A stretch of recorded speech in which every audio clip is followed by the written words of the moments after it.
хора, човеци, които са пълни, които са препълнени със Святия Дух.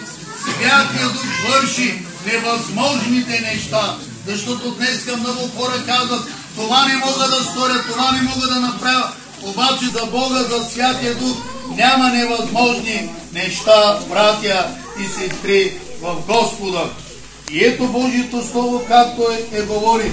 Посещението на мъдреците казва: когато се роди Исус в Вифлеем, юдейски дните на цар Ирод, ето мъдреците от изток пристигнаха в Иерусалим, като казаха: къде е юдейският цар, който се роди, защото видяхме звездата му на изток и дойдохме да му се поклоним.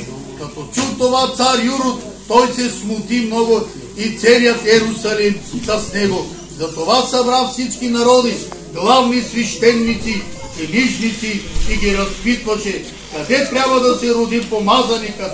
А те му казаха: в Вифлеем юдейски, защото така е писано чрез пророка и тъй, който каза Божието Слово: о, Вифлеемо, Семо Юдов, никак не си най-малък между юдовите началства, защото от тебе ще произлезе вожд, който ще бъде пастир на моя народ. Бог да ни благослови и да ни помогне.